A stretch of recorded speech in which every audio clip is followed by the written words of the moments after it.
I can start by calling to order the meeting and confirming the resolution adopting for procedures for public meetings, which is a continuing resolution since, I believe, May of 2020. Let me know if I didn't get that exactly right. Okay, and we're going to start with sort of a continuation of the discussion of the policy on portraits in the libraries, and then also staff memorials, which I think we had probably just touched on at the last meeting. For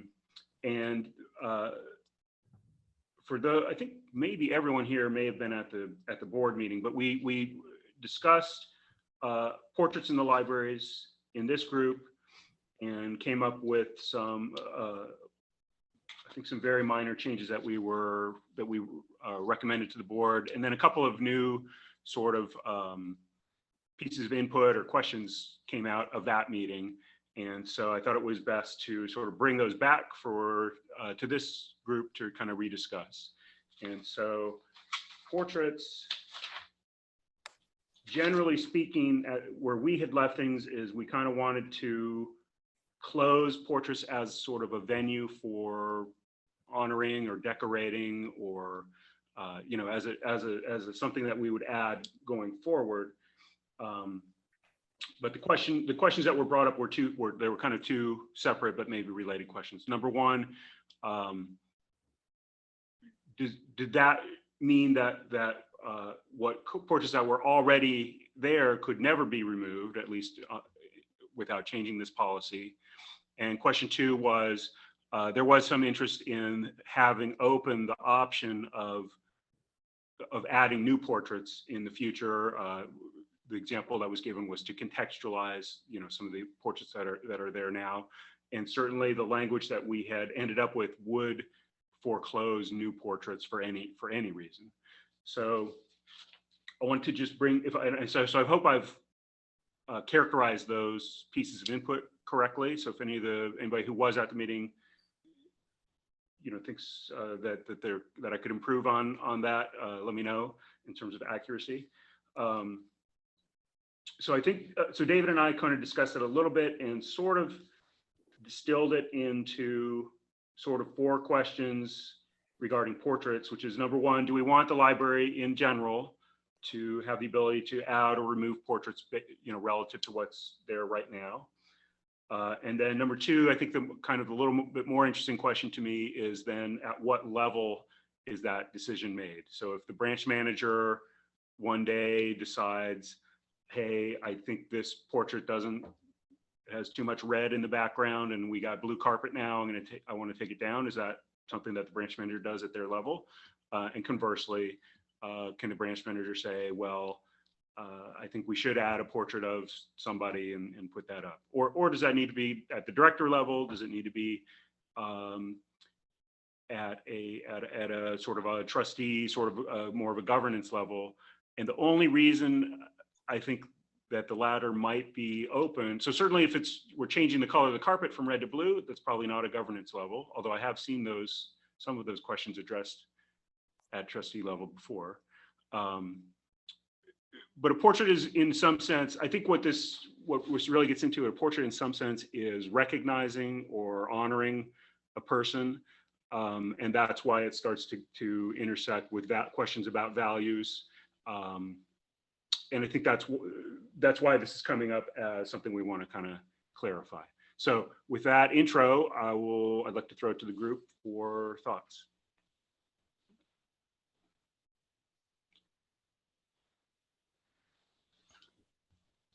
Do you want to share the text of it? Yeah, yes, sure.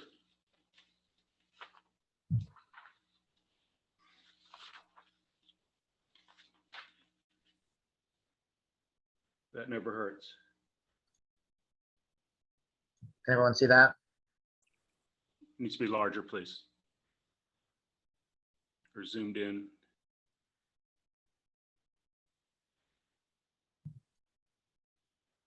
Take 2.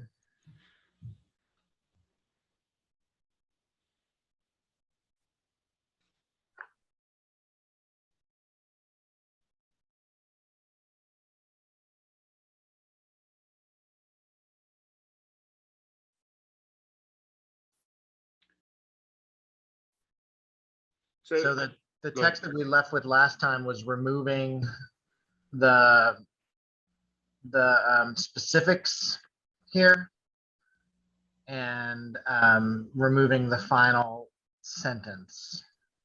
That's the last policy committee discussion about this policy. Right, and it may be as simple as that. I think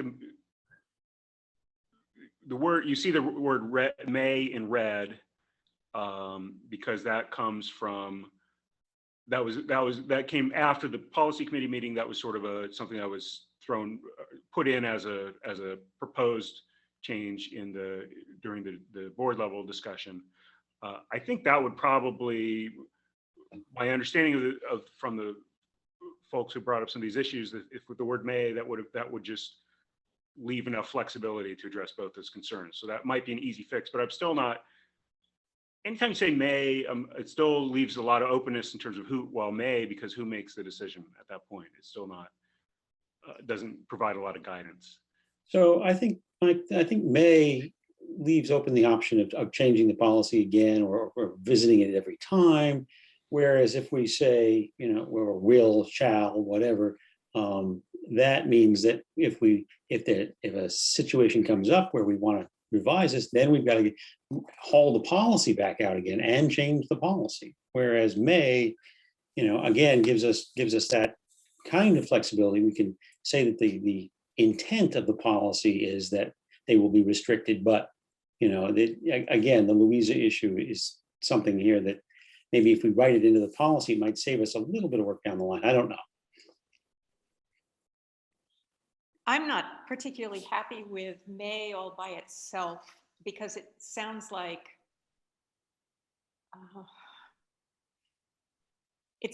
there ought to be some clarification of who will decide about may. Would it help to add something like the addition of portraits to the library is not generally encouraged? Something like that. I like that, Marcy. I think that's, again, gets to the tenor of the policy.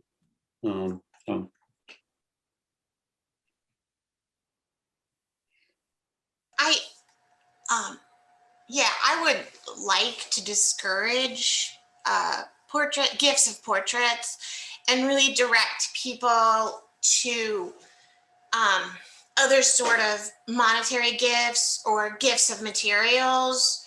And, that could be supporting programming or an internship or, the purchase of materials, basically books or a database or whatever. And so maybe instead of saying that donations of portraits are discouraged or portraits are discouraged, maybe say something like, donors are encouraged to support the library through gifts of, through monetary gifts, to support programming or whatever. And that then might link to other policies that will deal with, gifts, potential naming opportunities, that sort of thing.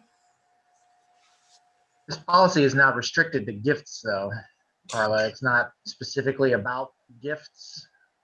This is a more generic, although I hear you, and I can't think of a lot of scenarios in which portraits wouldn't be tied to some sort of gift. But I can think of one that's come up recently that we've been talking about. That there's the Francis Brand collection of portraits that the city holds, and one of those portraits, I haven't seen it, but one of those portraits is of Gregory Swanson. And as we're talking about commemorating the Swanson case courtroom at Central, that portrait might make sense, and it wouldn't be a gift. It would be the library making a decision to add a portrait. But that would be almost like it would be on loan, is that right? Correct, yeah. Yeah, so it's almost like an exhibit. semi-permanent exhibit, I would think. Yeah, you can have permanent exhibits and rotating exhibits. But I could see an argument that a permanent portrait, whether it's the same one you're talking about or not, might make sense in that context. The room is already honoring those folks that were involved in that situation, and it's honoring that that little moment in history. Which of course is how we got into this problem in the first place. Sure, right. Right. But I see your point, Mike. I mean, it's just the climate changes. You know, people say, wait a minute, you know, history shows us that X, and and I'm not sure that that's that needs to be part of the policy, but I understand that again is sort of a nuance that maybe you don't put in the policy, but Marcy's point about, or Ginny's point about, you know, do we need director level type of thing? Yeah, I would almost be inclined to say, let's put I'm talking about sort of starting from scratch, sort of in terms of the wording that's there. I'm also inclined to say that portraits are generally discouraged in terms of giving. Portraits are going forward. Portraits are a board level. It's a board level decision going forward to make any changes in terms of either existing portraits or new proposed portraits for whatever reason. And that is in kind of I think dovetails with the connotations of portraits as denoting, as representing some values at some level. It also sets a bar now for when it happens, and then we can also put we generally discourage it. It's discouraged, but it's if it comes up, it's handled at the board level. But also to your point, Tony, that means that the policy itself that wouldn't need to be rewritten. It's just sort of like, I mean, it's very similar to me as schedule of closings, right? Where closings in some ways are also things that we're choosing to be closed this day and there's a reason why, because it connects to some thing that people want to celebrate.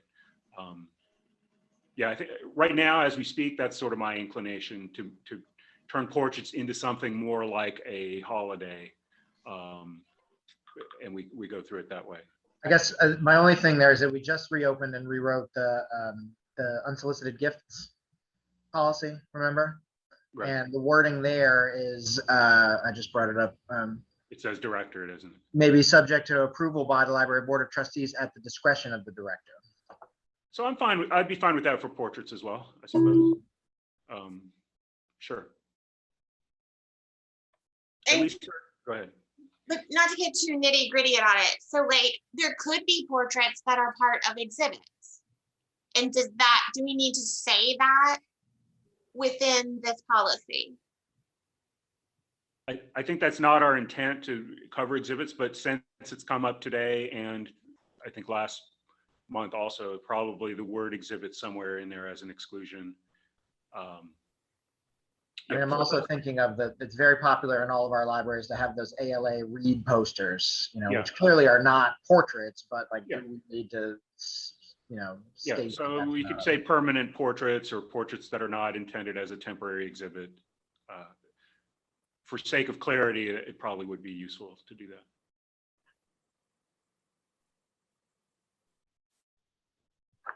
So if we're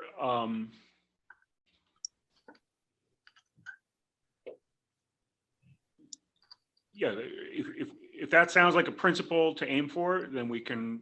I don't know if we have time right now between now and the start of the next meeting to get that down as language, but we can certainly have that as language. We can kind of announce that that's what we're going to aim for and that we'll have language available at the next opportunity. I'm just going to make a few notes there to make sure we've got it. Definitely. Well, and I'd like to be able to describe without, although we won't have exact language, I'd like to be able to describe where we landed to the full board. So what do we do in a situation where we already have portraits? As you all know, it was alluded at the last meeting in Louisa, in the large meeting room, there are, I believe, 4 portraits hanging near. And when we celebrated our 20-year anniversary, I had folks from the Louisa Foundation made sure that we put those pictures back up for the celebration. I think as the wording that we were working on here, Ophelia, would leave those unless the library director or library board decided there was a reason to pull the, if there was some sort of reason to take those down. But for now, we're leaving the ones that are there until the full board makes a decision otherwise, or Okay. myself, and then bring, something like that I would bring to the full board. I can't see a scenario where those would come down. Okay. Because of what they mean to Louisa County and to the folks on that foundation as well. Yeah, when we were doing the renovation, we had portraits and prints, throughout the library, and we took everything down to paint. And I did not put everything back up. And I had someone who had donated some prints walk around the whole library and then approach me and wanted to know where the prints were. And I said they were in storage in the back room. And I actually gave one back to her.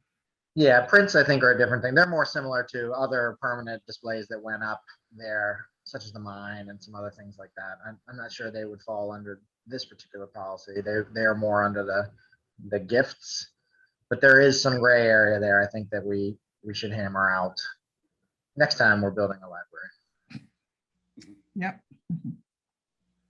All right, so David, could you, and just because I can't quite see that screen, that's the font there, can you just to confirm everybody's on the same page, can you confirm sort of the principles that we think we've landed on that we're going to draft text to communicate? Yeah, so I think that what I heard, so correct me if I'm wrong, and this just notes here, it says we want to specify that the gifts of portraits are not encouraged, and that gifts are subject to approval by the board at the discretion of the library director, and be clear that this policy is not for permanent portraits or for exhibits. Wait, that's not right. This policy is for permanent. Yeah. Does that sound right? I think I would make one change to what I heard you say. You said that gifts are subject to approval, but I think what we were talking about is any removal or addition of portraits is subject to approval.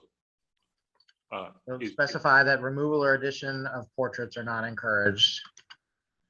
Well, Well, that's not quite it. Yeah. Gifts are not encouraged, and then the removal or addition is what we talked about, where the approval happens.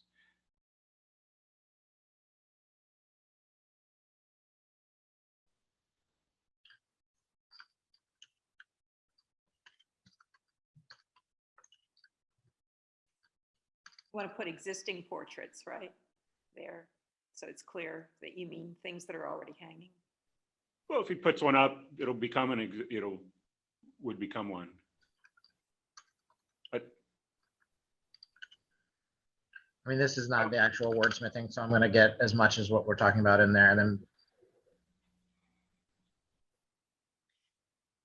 then I may be putting words in her mouth, but I believe Lisa's concern was that we could not, for cause, given the prior wording, decide to take down one of the existing portraits. right. So this gives the process a possibility of that happening, and specifies the process. Yes, exactly.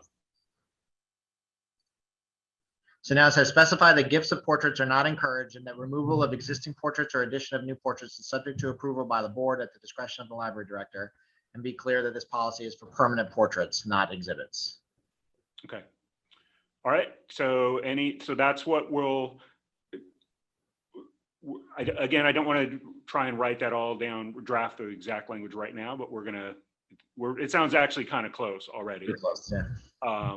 But since this is not an urgent thing, we'll bring to this committee this exact language that encapsulates this principle, and then we'll have a chance to look, any final wordsmithing before we refer that to the board.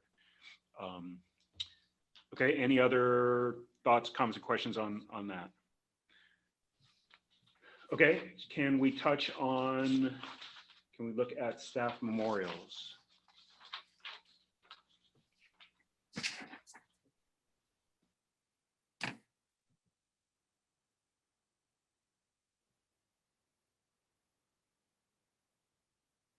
So this, as written, is very specific to staff members or former, I guess it would be a former library personnel is what it specifically says. If that's the scope, I think it's serving us probably well, but I think some of the staff members probably have better feel for actual examples. And how does this fit with real world examples?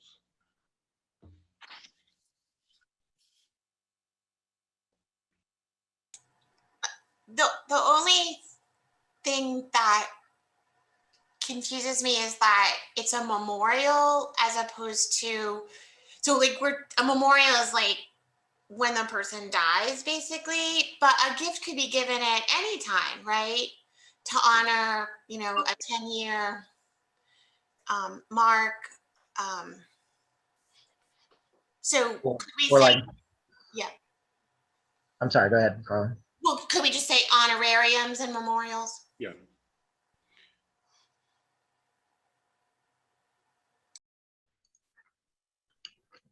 Is an honorarium financial always, or not necessarily? It can be a gift in kind. Yeah. Because we had said commemorations, maybe. Commemorate. Yeah, I just say it's commemorations.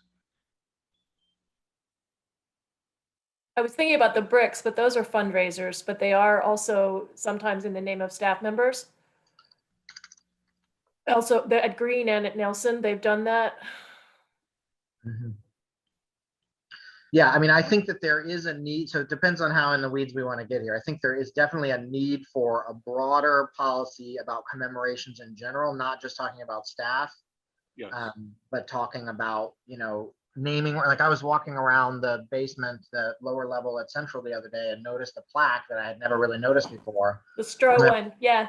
Commemorating a family or an individual, and realized that I had little to no context about what that was about and what the circumstances were and why that was there. And I think that we have those all over JMRL, which is not necessarily a bad thing, but I think it would be good for myself and for staff to come up with some guidance for, you know, how do we decide who gets their name there and what's the process basically.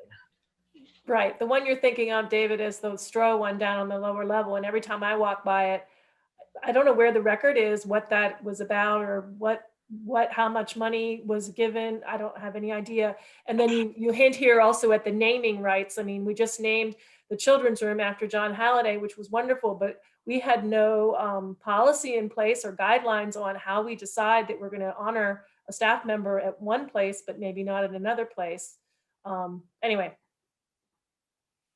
I had very similar thoughts. Yeah. And you know, this came up when we were fundraising for new branches and new facilities as well. It's like, is that just something that staff can do? Can we just say, okay, well, if you give this amount, you know, we ended up saying we're going to name parts of a collection and things after people, but I think we should, and I don't think we have to reinvent the wheel here. I think there's probably some guidance out there. Some of our Sorry, the only collection I can think of, David, is the Roland Buford one at Gordon. Is that the only one that's named for a staff person? For a staff person, yes, but I'm talking about larger issues too. Also at Gordon, there was the Ensminger collection. You remember Right. that? And it was only named by plates inside the books. So you wouldn't know it from walking into an area that said this is that, but there's a plate inside each book saying it's part of this collection. So it depends on our goals here. If we're only interested in cleaning up a staff memorials policy, then that's a different thing. But if we're interested in really trying to provide some guidance for staff moving forward, then I think this one also needs to be rewritten. I actually would recommend that. I think this policy is pretty good, and I recommend that you know, we actually look at it, we look at it today, you know, and as a full board, but that it spurs us to look at these bigger issues and to create, yeah, not just policies, but also I think like a collaborative way to work with the friends and potentially the localities to look at some big ticket items, some, you know, really naming opportunities, whether that's for, you know, Central or for a possible South Side library. I think there are like different, like we're talking about different levels of gifts, right? And so we need to look at the big gifts and then kind of smaller gifts like this, and then the in-between gifts as well. So I'm actually okay with this policy, but I think we should, you know, we should start to look at like naming opportunities and that sort of thing. Well, and just to have a structure and a process in place. So I think I'm in agreement. I don't want to do it today. Jeannie, did we hit on most of the things that you sent? Jenny sent a very thoughtful Yeah. email. Jenny, you're on mute.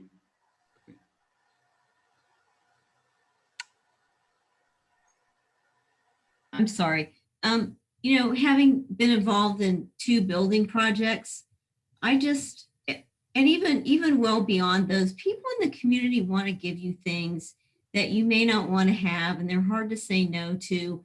And also, even something given as a, you know, funding opportunity when you're building may not be appropriate later. Like our circulation desk commemorates someone who was involved with somebody who wrote some of the Little House books, you know, which those are not, I mean, they're still popular, but there's a lot of stuff in those books that's really dated now. And because nothing is in writing and we're not in communication with the person who gave that gift of our entire circulation desk, is a lot of money, you know, we're basically stuck with that.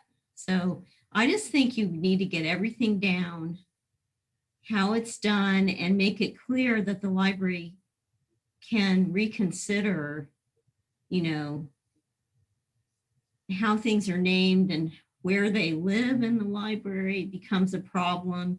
20 years after you build the building, you've moved everything around and people donated things that don't live where that plaque is anymore. Point, you know, yeah. There's just all kinds of stuff. And when we were fundraising for Nelson, we did run into that with a few, you know, folks that we approached, especially the organizations that would ask about timelines. So they definitely had an expectation that any sort of naming right would be tied to a timeline depending on, you know, the gift that they give. So that's something I think we would want to kind of work in there. You're talking about more about fundraising and solicited gifts. Yeah.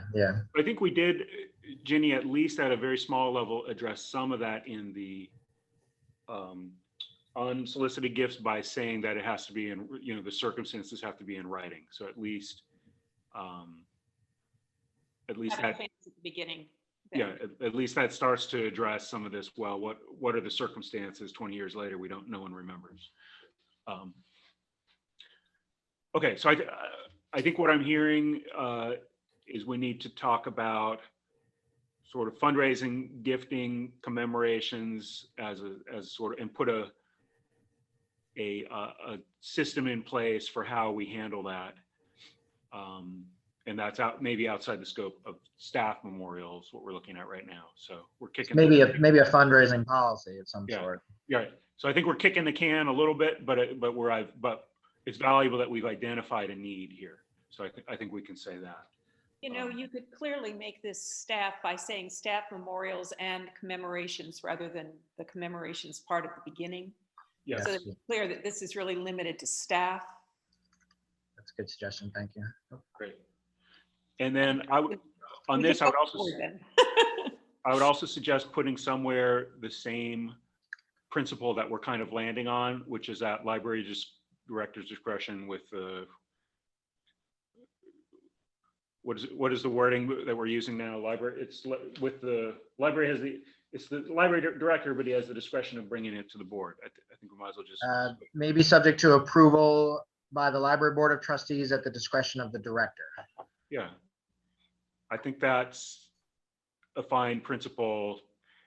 I mean, what do you all think about it? Just starting to use that as a blanket Well, principle?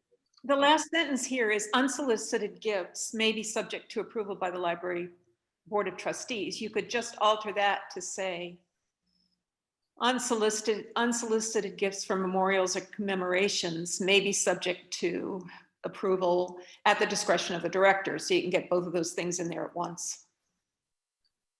Also, it's no longer unsolicited gifts. The original policy is now just gifts of non-library materials. What was the suggestion, Marcy? Could you repeat the wording? That you just add there, may be subject to approval by the board of trustees at the discretion of the library director.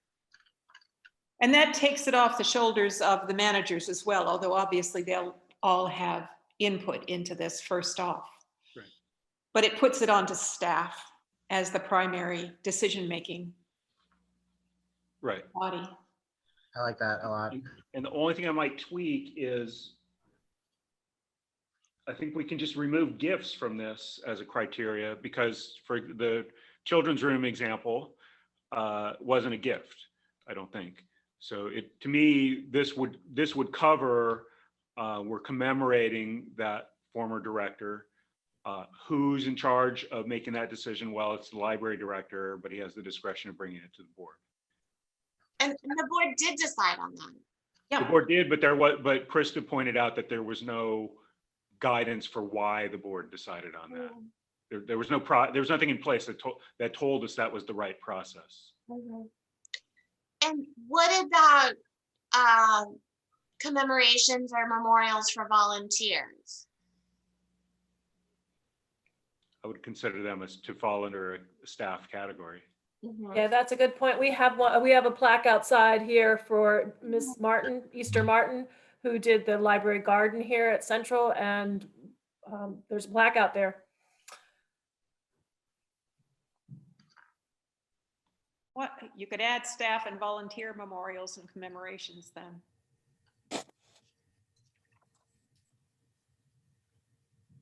But you just say former personnel and volunteers in the first sentence.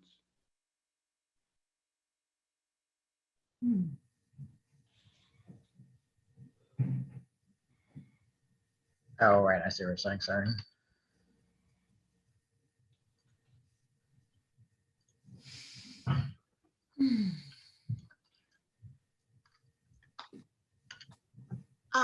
And so once again, why is it former?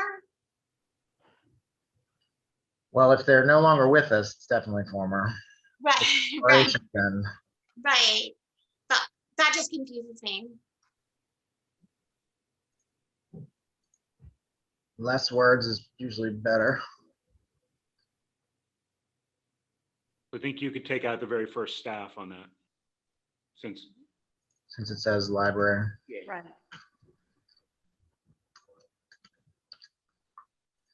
and then I'm looking at, do we really welcome and encourage this? I mean, I think we like it when it's appropriate, but are we going out of our way to look, actively look for these opportunities? Maybe not. Or if we could just do, are there some verbs that would just take that down one notch, the level of enthusiasm? Why don't you just say welcomed and leave Yeah, out the yeah. word? Okay, that's good. I like that. Again, fewer words.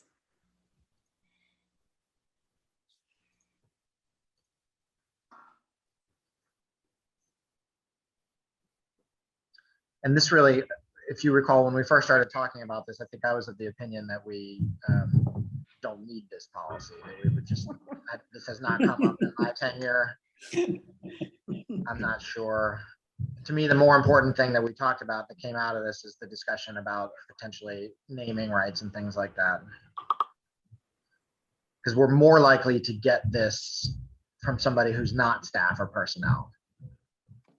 We're more likely to get a large gift that would warrant some sort of commemoration or memorial from a patron than we are from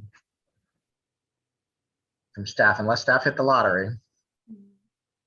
Oh, come on, David. You always hear stories about these librarians who die at 85 or 90 and they had no family or children and they leave everything to the library that they worked for their entire lives. It does happen. I don't hear those stories. Yeah, we filter those out before they get to you. Yeah. All right, is this language at a place where we're ready to show it to recommend it to the board today? Or do we need one more chance to wordsmith before then? I think it's probably ready, but what do you guys think? Do we need to add volunteers in that last sentence also, since we added it up above? So staff and volunteer memorials and commemorate, yeah, blah, blah. To me, it's clear that it's already been, we're just Okay. discussing about something we've already introduced, but Yeah, I think the only thing maybe is just take out especially and just say appropriate memorials are. great.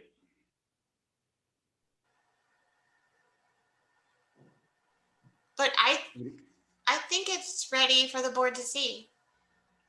Do you want to say appropriate memorials include, just to leave it open for somebody else that has a brilliant idea?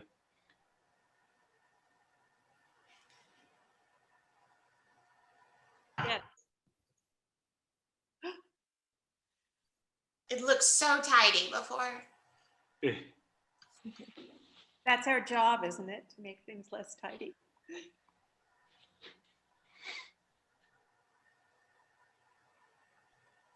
Yeah, I think that as long as we are in agreement that we can try to get a larger kind of fundraising guidelines, and maybe that's a policy, maybe it's not, but at least this group could start talking about it a little bit.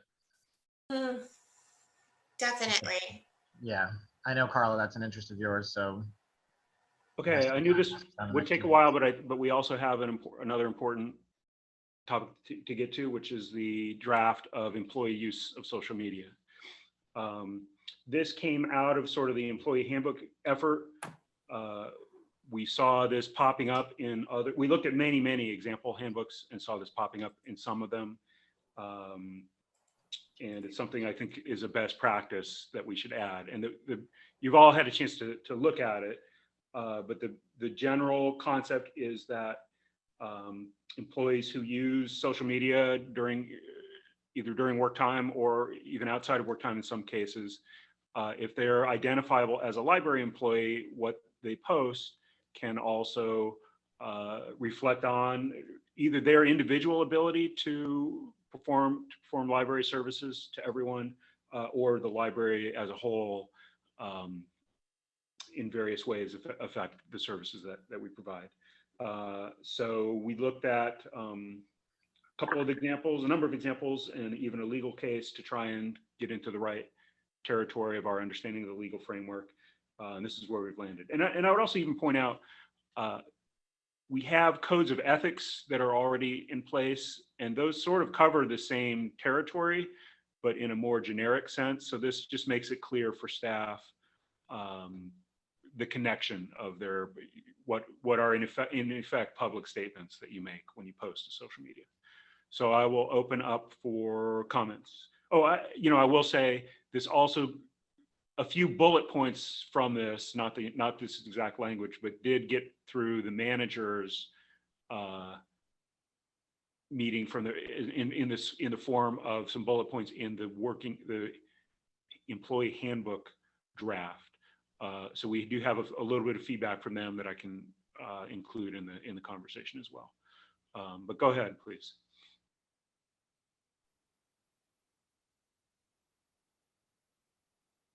I would like for there to be a statement somewhere.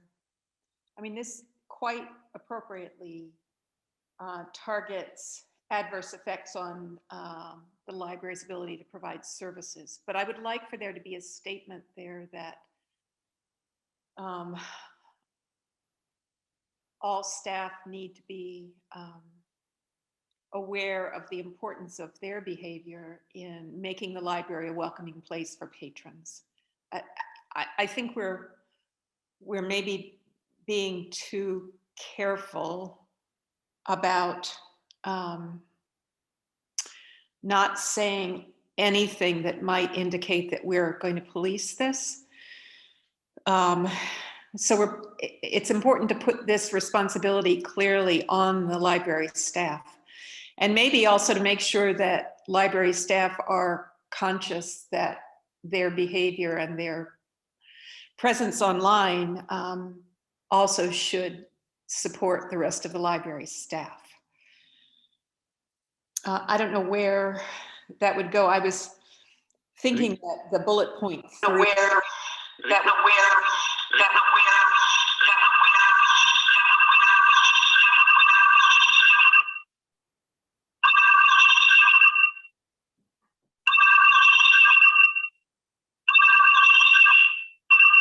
That's from. Oh dear. So calm down. Okay. Marcy, I think that's great. It's my preference to always have some sort of contextual or introductory type statements. And to me, this sort of falls as a great example of that. The second paragraph where we just say risks and responsibilities, I would work it into there if it were me. Because I think it would be a contextual or introductory sort of statement, but I think that is really important context for people to understand. Why we're saying these things. Yeah. I think it's important for the staff to Well, there's, right.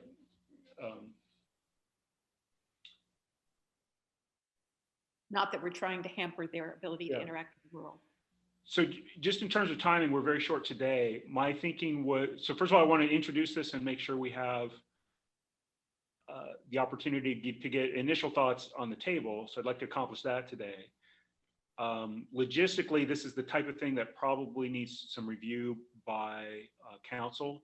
So that I think would be my next step anyways, in any case, is to have that happen. And then we would come back to sort of finalize wording in the light of anything that the lawyer says, is a must add or must not include type of things, or should best practices. I saw one thing today in the Washington Post that may also impact this, and that is a case that's going to the Supreme Court with regard to a cheerleader's posting online some derogatory comments about her school system. And it looked to me, by reading through to see what the context was, that in fact a decision there might very well impact how these kinds of issues are dealt with going forward. Okay. Just so that you know. So we may need I to. don't know whether it's being done this term with the court's decision to be in June, or whether it's for the next year, because they're doing both right now. So that's good to know about. I mean, there is existing case law now. So there's certainly this Grutzmacher versus Howard County seems to be the single most applicable case because it's recent and it's in our circuit. Yes. And I can send a copy of that, by the way, to anyone who's interested in trying to get up the learning curve in terms of what's in place now. But the council will. The problem would be a Supreme Court decision might very well trump anything. Yeah, of course. If and when that happens, absolutely. I'm not inclined to sort of wait indefinitely for that to happen. I'm happy to try and get into the ballpark and then adjust as necessary.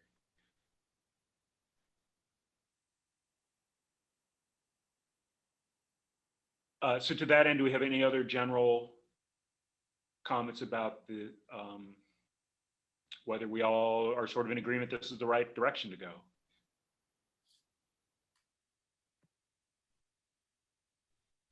I'm seeing a few nods, seeing a thumbs up, 2 thumbs up. Okay. In that case, can we add, so I'd like to, just because we're so short today, can we add a meeting next month at which we will presumably see, have access to lawyers' comments. And at that point, we can finalize, and we'll, before then, we'll put a sentence in, Marcy, that sort of addresses your suggestion. And we'll be able to potentially finalize wording at that point. And we can also use that to, we can also kind of approve as a committee, the final portraits wording that would address the principles that we came up with today. Mike, are you suggesting at 2 o'clock before the full board I think meeting? so, yes. Yeah. That works for me.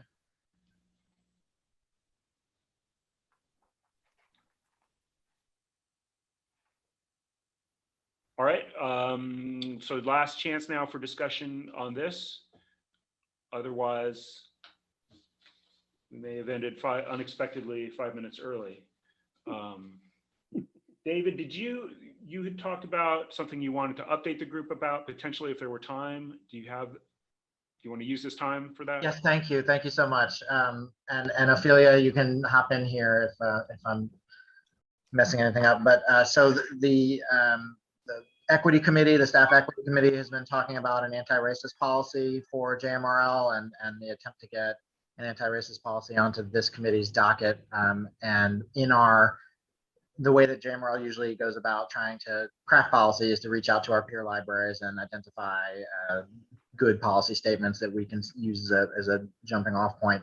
And we did not find any anti-racism policies for public libraries. I reached out to peers across the states, the VLA, ALA, and there were a lot of things kind of similar to the anti-racism statement that we put out. There were some practices in place that we can work on internally, but no policies. So that the equity committee instead is going to focus on the diversity plan, which is the goal in the 5-year plan, because there is a very good laid out set of steps that the ALA has that we can use, and then come back to an anti-racism plan once we have that, which involves coming up with all of our internal definitions. So at any rate, I just wanted to make sure that the policy committee was aware that while we might have discussed that in the past, it's not likely to come across the policy committee's table anytime soon. Is that about right, Ophelia? Thanks for reminding me, Mike. Okay. All right. If there's so last chance for anything for today's meeting. And if not, we will adjourn and proceed to the main board meeting. Great. Thank you, everyone.